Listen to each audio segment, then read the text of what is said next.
मंच parade ground में सज चुका है। उत्तराखंड के दूरस्थ इलाकों में और साथ ही यूपी चंडीगढ़ में भी लोग परेड ग्राउंड में पहुंचे हुए हैं। अपनी अर्जी लगवाने को लेकर बाबा के भक्त सुबह से ही परेड ग्राउंड में मौजूद है। पंडित धीरेन्द्र कृष्ण शास्त्री के कार्यक्रम को लेकर लोगों में खासा उत्साह है और शाम 4 बजे से रात 9 बजे तक दरबार लगेगा। तो वहीं परेड ग्राउंड में एंट्री के लिए 10 गेट बनाए गए हैं। 12 बजे के बाद में परेड ग्राउंड का एरिया 0 जोन रहेगा और ट्रैफिक पुलिस ने भारी गाड़ियों के लिए रूट डाइवर्ट कर दिया है।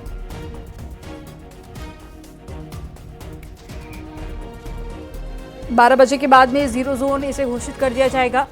तो आपको बता दें कि जो रूट है वहां पर आवाजाही के लिए उनको डाइवर्ट किया गया है और साथ ही दूर दूर से लोगों के पहुंचने का सिलसिला भी शुरू हो गया है। हालांकि जो दरबार की शुरुआत है वो 4 बजे से 9 बजे तक रहेगी।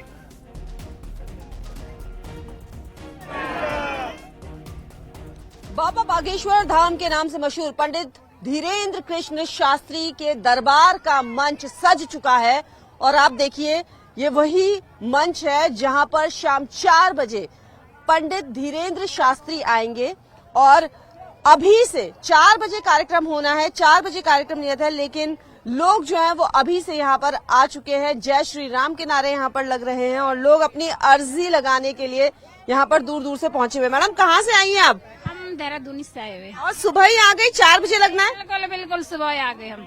क्या उम्मीद है, अर्जी लगेगी? बाबा जी के दर्शन हो जाएंगे, हमारे लिए वही उम्मीद है। कैसे मानती है? कितने सालों से फॉलो कर रही है? मैं जब से मैंने उनको सुना मैं उन्हीं को सुन रही हूँ बस।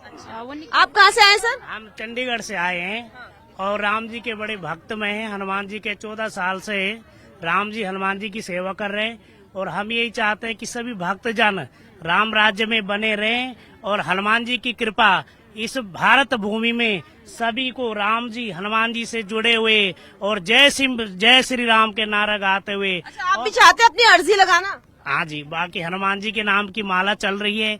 जो हनुमान जी का आदेश होगा, जो बाबा की वो होगा, हमारे लिए बुला होगा तो दिल में भाव में तो हनुमान जी को रखा ही हमने।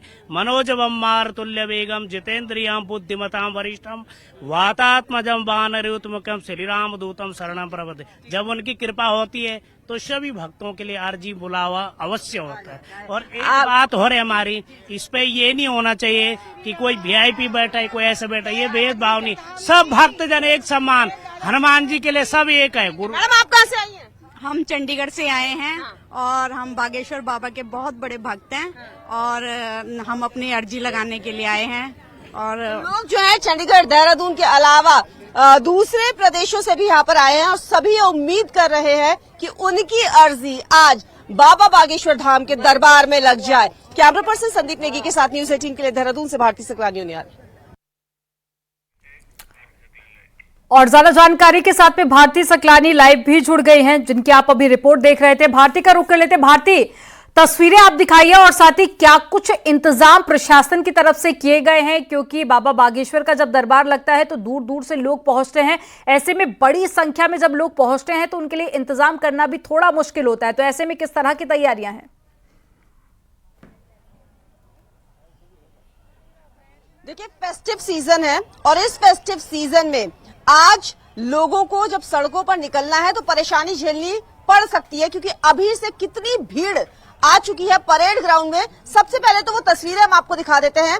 चंडीगढ़, उत्तर प्रदेश और उत्तराखंड के भी दूरस्थ इलाकों से लोग पहुंच चुके हैं परेड ग्राउंड में और ये मंच देखिए, बाबा बागेश्वर धाम का मंच सज चुका है और लोग सुबह ही पहुंच चुके हैं ताकि उनकी अर्जी यहाँ पर लग जाए। कुछ लोग भी हमारे साथ मौजूद हैं, उनसे हम बात कर लेते हैं। सर कहाँ से आए हैं आप?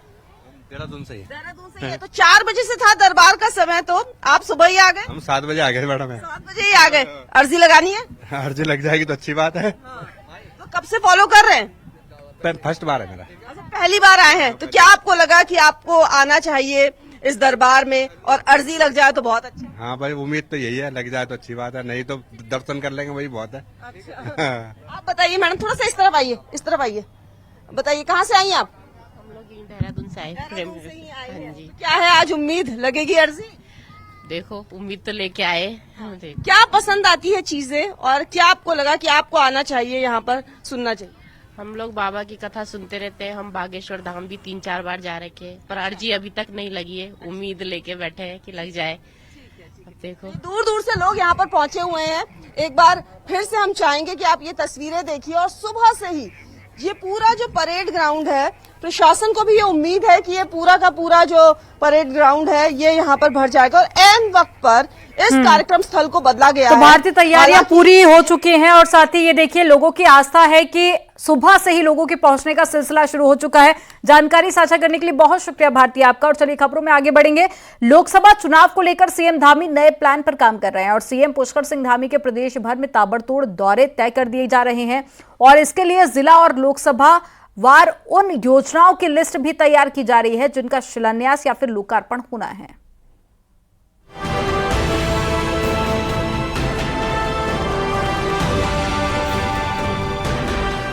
लोकसभा चुनाव नजदीक हैं, सरकार पर परफॉर्मेंस का प्रेशर भी रहेगा, लिहाजा सरकार आचार संहिता लगने से पहले अपनी घोषणाओं को अमली जामा पहना देना चाहती है। इसके लिए मुख्यमंत्री का जिलेवार दौरों का शेड्यूल तैयार किया जा रहा है। उन तमाम योजनाओं की लिस्ट तैयार की जा रही है जिनका शिलान्यास या लोकार्पण होना है। शासन ने निर्देश जारी किए हैं कि इन योजनाओं का शिलान्यास लोकार्पण कार्यक्रम मुख्यमंत्री की अध्यक्षता में ही आयोजित किए जाएं। हालांकि मंत्री विधायक को जरूर बुलाया जाए। चूँकि माननीय मुख्यमंत्री जी का भ्रमण हर जनपद में प्रस्तावित है, तो इसलिए जितने भी शिलान्यास लोकार्पण होगा तो वो माननीय मुख्यमंत्री जी की अध्यक्षता में जो स्थानीय जनप्रतिनिधि हैं, विधायक और माननीय सांसद वगैरह की उपस्थिति में कराया जाए। मंशा यह है कि अलग अलग कार्यक्रम आयोजित न किए जाएं, जिले स्तर पर सिर्फ एक ही कार्यक्रम हो जिसमें सारे शिलान्यास और लोकार्पण हो। बीजेपी संगठन ने इस प्लान का स्वागत किया है कि लोकसभा चुनाव से पहले आचार संहिता से पूर्व जहाँ जहाँ कार्य संपन्न हो चुके हैं, जहाँ मुख्यमंत्री घोषणा में, मंत्रियों की घोषणा में कुछ योजनाएं हैं, उनका शिलान्यास तो मुख्यमंत्री से हमने भी आग्रह किया था यथा समय ये शिलान्यास और उद्घाटन हो जाए जिससे कि वो धरातल पर उनका कार्य प्रारंभ हो जाए। दिसंबर में आयोजित ग्लोबल इन्वेस्टर समिट के बाद मुख्यमंत्री पुष्कर सिंह धामी के प्रदेश भर के ताबड़तोड़ दौरे शेड्यूल किए जा सकते हैं। इस दौरान जहां बड़ी संख्या में शिलान्यास और लोकार्पण होंगे जिससे चुनावी माहौल में मैसेज देने की कोशिश होगी। देहरादून से न्यूज़ 18 के लिए सुनील नवप्रभात की रिपोर्ट। लोकसभा चुनाव को लेकर बीजेपी कई प्लान पर काम कर रही है। इसी कड़ी में बीजेपी के सांसद उन विधानसभाओं के दौरे करेंगे जहां पर 2022 के विधानसभा चुनाव में बीजेपी की हार हुई थी। 6 नवंबर से अलग अलग सीटों पर सांसद दौरा करेंगे और लोकसभा राज्यसभा सांसदों को जिम्मा दिया गया है।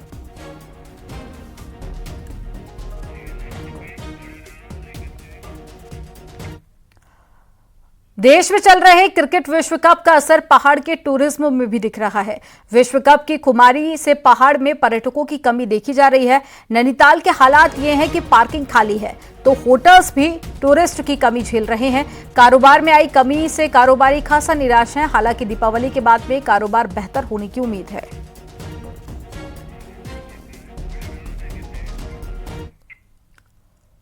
टिहरी जिले के सबसे सीमांत घनसाली क्षेत्र के आपदा प्रभावित गांव के अब विस्थापन की उम्मीद देखी जा रही है और जिसके लिए प्रशासन ने आपदा प्रभावित इलाकों का जियोलॉजिकल सर्वे भी कराया है। अब रिपोर्ट के आधार पर परिवारों का विस्थापन किया जाएगा और डीएम का कहना है कि कुछ परिवारों के विस्थापन के साथ ही कई जगहों पर सुरक्षात्मक काम भी कराए जाएंगे और हमारी कोशिश ये होगी कि अगले मॉनसून से पहले ये काम पूरे कर लिए जाएं। तहसील में कुछ ऐसे विलेजेस थे जहाँ लगातार आपदाग्रस्त रहे हैं और वहाँ पर हमने जियोलॉजिकल स्टडी कराई है। कुछ ऐसे परिवार हैं जिनको विस्थापित करने की प्रक्रिया चल रही है और कुछ परिवारों के आसपास सुरक्षात्मक कार्य करने की रिकमेंडेशन दी गई है और हमारा यही प्रयास है कि अगले मानसून से पहले हम इन कार्यों को पूर्ण कर लें। जोशीमठ आपदा को 11 महीने का समय पूरा हो चुका है तो वहीं आपदा प्रभावितों के लिए प्रशासन एक विकल्प पर काम कर रहा है ताकि लोगों को शहर ना छोड़ना पड़े। रिपोर्ट आपको दिखाते हैं।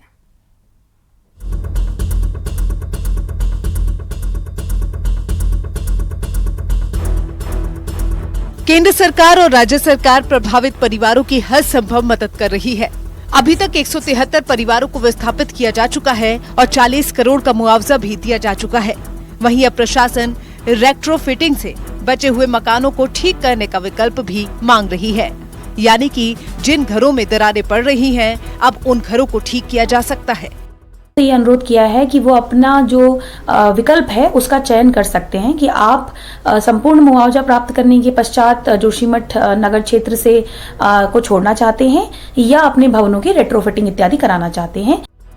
प्रभावित परिवारों का भी यही कहना है कि अगर सरकार उनके दरार पड़े घरों को ठीक करा देती है और वैज्ञानिक तरीके से जोशीमठ का प्लान तैयार किया जाता है तो वो जोशीमठ में ही रहेंगे।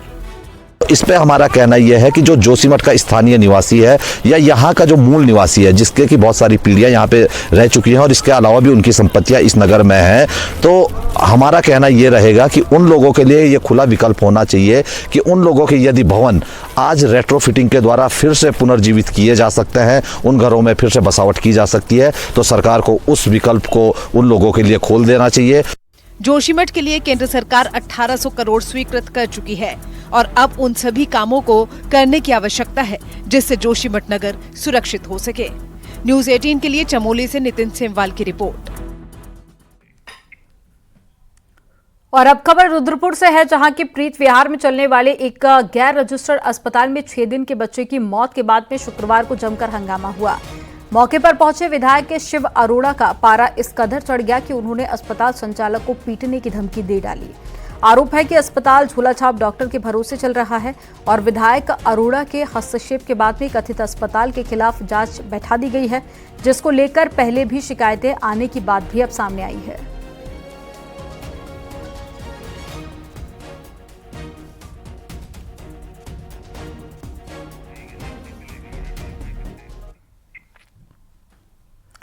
हरिद्वार में विवादित धर्म संसद का आयोजन कराने वाले स्वामी यति नरसिंहानंद सरस्वती ने अवैध मज़ारों और मदरसों के खिलाफ एक बार फिर से आवाज उठानी शुरू कर दी है।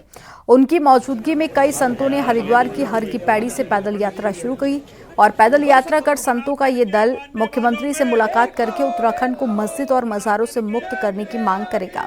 संतों के मुताबिक पूरे उत्तराखंड में तमाम मदरसे और मस्जिद मकड़ जाल की तरह फैले हुए हैं, ऐसे में इनको हटाया जाना बहुत जरूरी है। उत्तराखंड देवभूमि है, सनातन का उद्गम स्थल है और चारों धाम हैं, तो यहाँ जो है ये मजार, मदरसे, मस्जिद और ये जिहादी, ये राक्षसी प्रवृत्ति के मुसलमान क्यों? इसलिए इनको यहाँ से निकालें। इस प्रकार की मांग को लेकर के हम ये पदयात्रा प्रारंभ कर रहे हैं। देवभूमि को जिहाद और जिहादियों से मुक्त करवा दिया जाए और इसके लिए सबसे जरूरी है कि यहाँ एक भी मस्जिद न रहे, एक भी मदरसा न रहे और एक भी मजार न रहे। अवैध मज़ारों और मदरसों पर कार्रवाई के लिए भले ही उत्तराखंड सरकार की चारों तरफ चर्चा हो, लेकिन संघ से जुड़ा मुस्लिम समाज इससे इतना नाराज है कि मामला संघ के मुख्यालय नागपुर तक पहुंच गया। आखिर क्यों है ये नाराजगी, एक रिपोर्ट में आपको दिखाते हैं।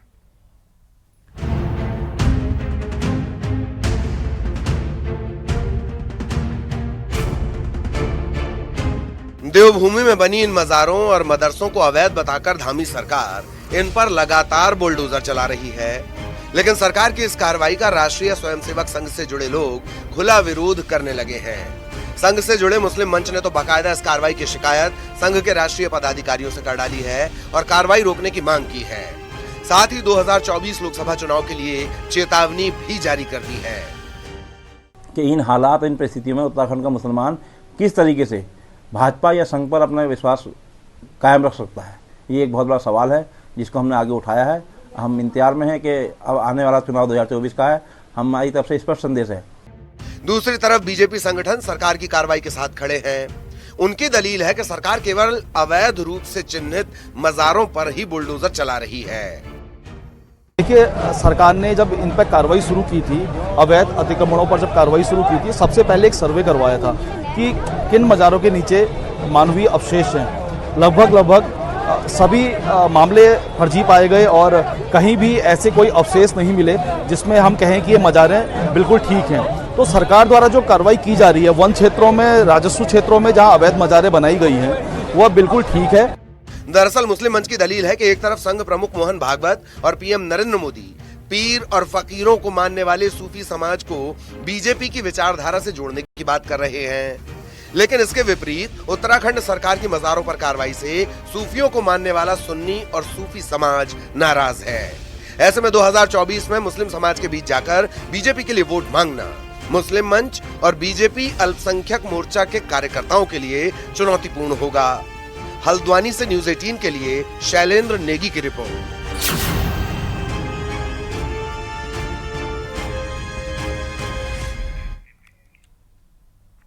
दिल्ली में सीएम पुष्कर सिंह धामी ने रेल मंत्री अश्विनी वैष्णव से मुलाकात की और राज्य में मजबूत रेल कनेक्टिविटी के संबंध में चर्चा की गई।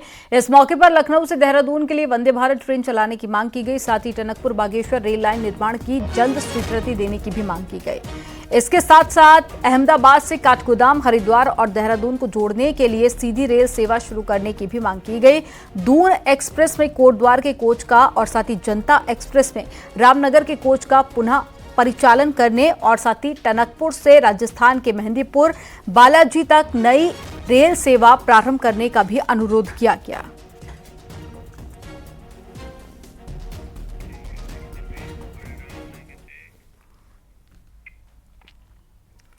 उत्तराखंड में शिक्षा विभाग के हाल वैसे ही खराब है। अब शिक्षक नेता धमकी देने लगे हैं कि अगर प्रमोशन नहीं हुआ तो चुनाव का बहिष्कार कर देंगे। हालात ये हैं कि शिक्षक नेता कभी भी क्लास में पढ़ाने नहीं जाते और सिर्फ राजनीति करते हैं। अब सरकार को सभी राजनीतिक पार्टियों को ब्लैकमेल कर रहे कि प्रमोशन नहीं किया गया तो चुनाव का बहिष्कार कर देंगे और पिछले 1 महीने से टीचर्स काली पट्टी बांधकर छात्रों को पढ़ा रहे हैं। साथ ही 6 नवंबर को तालाबंदी का ऐलान भी किया है। जो हमारे जनप्रतिनिधि उन्हें उठाने चाहिए थे, लेकिन दुर्भाग्य है कि संगठन इस मांग को उठा रहा है। और हम 6 तारीख संकल्प लेंगे हम सभी लोग कि जो आगामी लोकसभा चुनाव है उसमें हम, हमारे परिवार के सदस्य, हमारे रिश्तेदार मतदान नहीं करेंगे। और मतदान केवल ये नहीं कि हम भाजपा को नहीं करेंगे, हम किसी भी राजनीतिक पार्टी को मतदान नहीं करेंगे। अगर आप सोशल मीडिया पर स्टार बनने के लिए नैनी झील में रील बनाने वाले हैं तो ये खबर आपके लिए है। अगर नियमों का उल्लंघन आपने किया तो आप कानूनी पचड़े में पड़ सकते हैं। रिपोर्ट आपको दिखाते हैं। करके हमें यूं न जाइए, आपको हमारी कसम लौट आई। नैनीताल की झील में इस तरह रील बनाना अब आपको भारी पड़ सकता है। नियमों की धज्जियां उड़ाने वाले सोशल मीडिया स्टारों पर अब पुलिस की नजरें हैं। बिना लाइफ जैकेट और ऐसे नाव में नाचने पर कानूनी पचड़े में ये सोशल स्टार पड़ जाएंगे। साथ ही इनको भारी जुर्माना तक भरना पड़ेगा।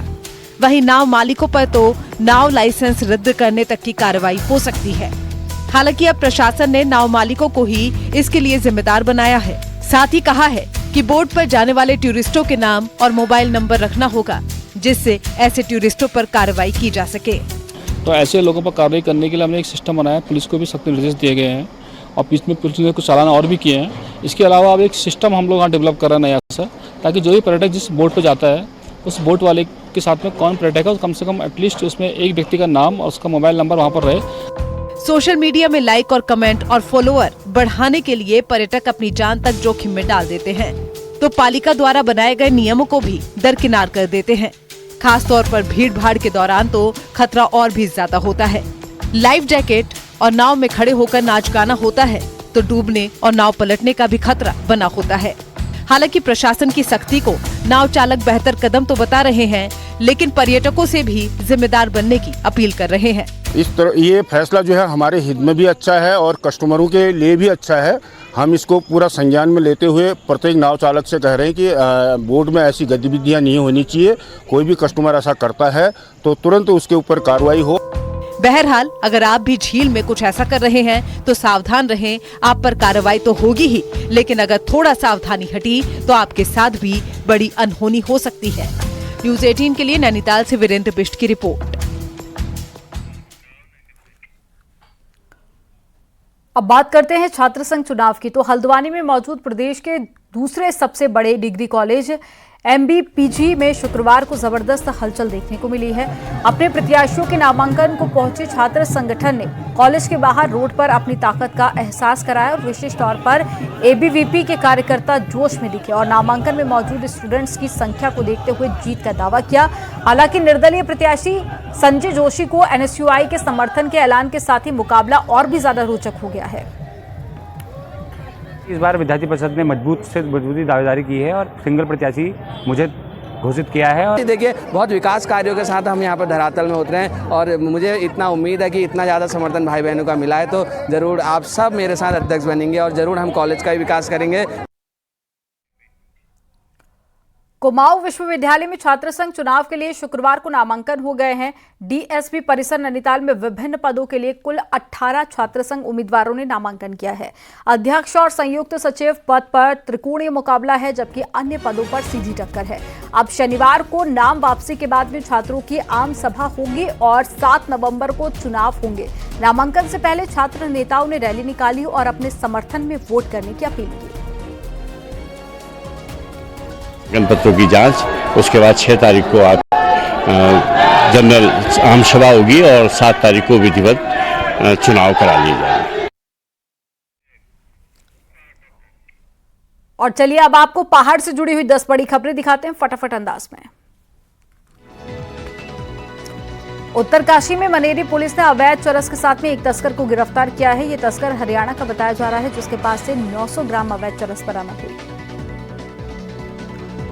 ऋषिकेश में खुले मैदान में लगेगी पटाखों की दुकान। रानी पोखरी रायवाला में दुकानों के लिए जगह चिन्हित की गई। रुड़की के डीएवी पीजी कॉलेज में छात्रों संगठन द्वारा प्रचार में जुटे हुए हैं लोग। एबीवीपी और एनएसयूआई ने प्रत्याशियों के बीच में सीधी टक्कर देखने को मिल रही है। रामनगर के पीएनजी महाविद्यालय से छात्र संघ चुनाव की सरगर्मियां तेज हो गई हैं। एबीवीपी और एनएसयूआई से जुड़े छात्र संगठनों ने शक्ति प्रदर्शन करते हुए अपना नामांकन कराया।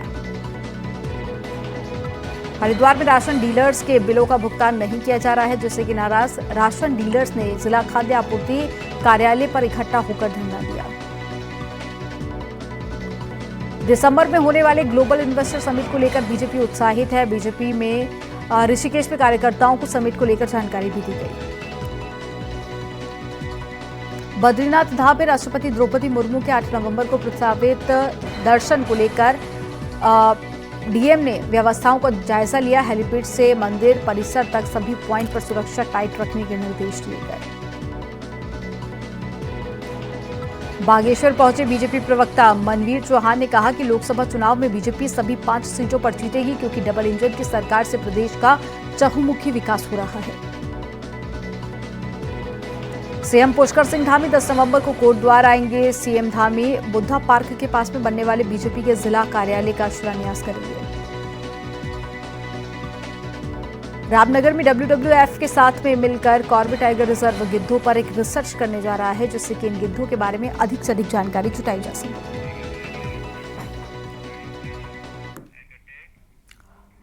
यहाँ वक्त हो गया एक छोटे से ब्रेक का। आप देखते रहिए न्यूज़ 18।